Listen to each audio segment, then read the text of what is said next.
Сәлеметсіңдер ме, құрметті студенттер? Бүгін сабағымыздың жаңа тақырыбы кітапхана каталогтары. Сабақты бастамас бұрын сіздерді сабақтың жоспарымен таныстырып өтейін. Кітапхана каталогтары туралы түсінік. Каталогтардың түрлері.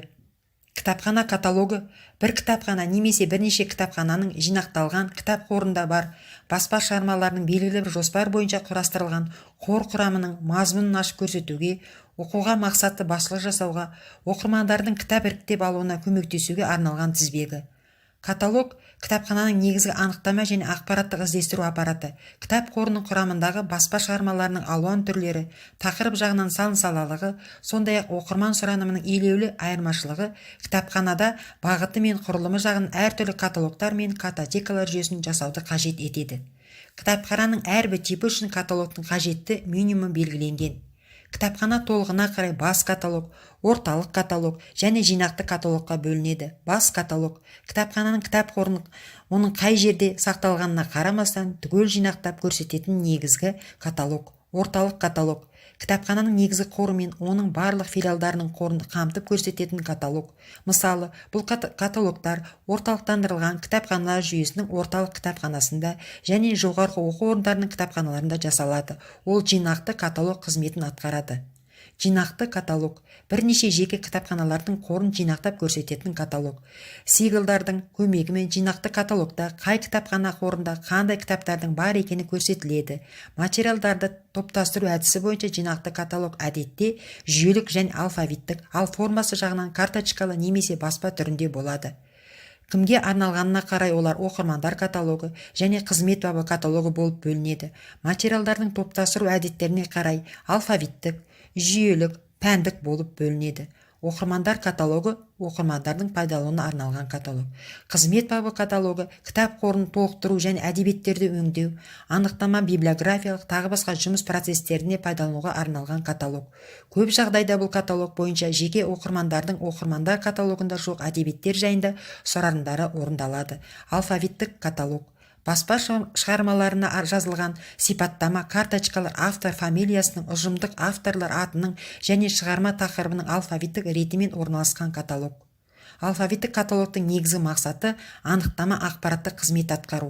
Алфавиттік каталог бойынша кітапхана нақты бір кітаптың, белгілі бір автордың кітабының, белгілі бір мекеме еңбектерінің бар жоғын, олардың қандай басылымда, қай тілдерде жинақталғанын тез анықтауға болады. Алфавиттік каталог қордың авторлар құрамын ашып көрсетеді, сондықтан кейде авторлық каталог деп те аталады. Алфавиттік каталогты типі мен ведомстволық бағыныштылығына қарамастан кітапханалардың бәрі жүргізуі тиіс.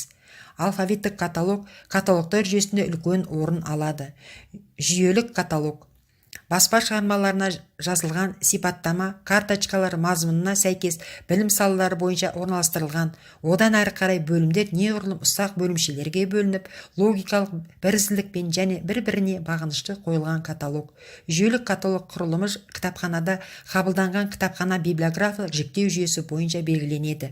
Бұл каталогтың негізгі функциясы анықтама, ақпараттық және әдебиеттер ұсыну функциясы. Жүйелік каталогтың ақпараттық функциясы оның қор мазмұнын ашып, қажетті әдебиеттерді іздестіруді қамтамасыз етумен белгіленеді. Жүйелік каталог бойынша іздеу жұмысын жеңілдету және жеделдету үшін алфавиттік пәндік көрсеткіш көмекші аппарат бар. Онда пәндік рубрикалардың алфавиттік тізбегі жасалынып, олардың әрқайсысына жіктеу индексі көрсетіледі. Пәндік каталог баспа шығармаларына жазылған сипаттамалы мазмұны бойынша нақты пәні немесе зерттеу объектісі бойынша қойылып, пәндік комплекстер жасайтын рубрикалар мен кіші рубрикалардың алфавиттік қатары бойынша орналастырылған каталог. Пәндік каталогтың құрылымы пәндік рубрикалар тізімімен белгіленеді. Оның негізгі функциясы анықтама, ақпараттық қызмет. Пәндік каталогта бір ерекше маңызды нәрсе құжаттың мазмұнын сипаттау дәлдігі.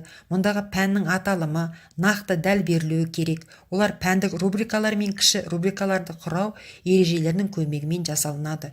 Өлкетану каталогы белгілі бір облысқа, өлкеге, республикаға, ауданға қатысты бар әдебиеттерді неғұрлым толық қамтып көрсететін каталог.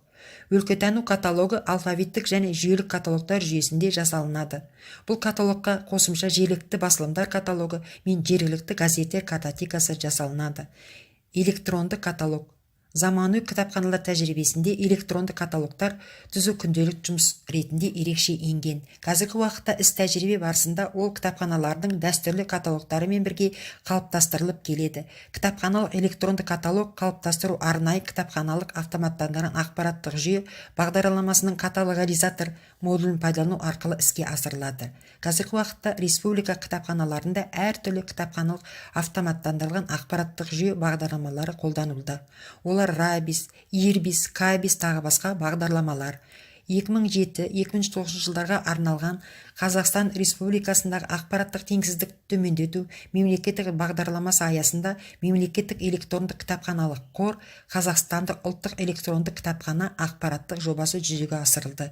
Жобаның мақсаты Астана қаласындағы Қазақстан Республикасының ұлттық академиялық кітапханасының базасында мемлекеттік кітапханалық қордың бірегей ұлттық электронды каталогын және бірегей электронды қоймасын құру.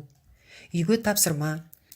Дәрісте берілген әдебиеттерді және интернет материалдарын пайдалана отыра дәрісті толықтырып жазу. Өлкетану каталогы тақырыбында реферат жазып келу.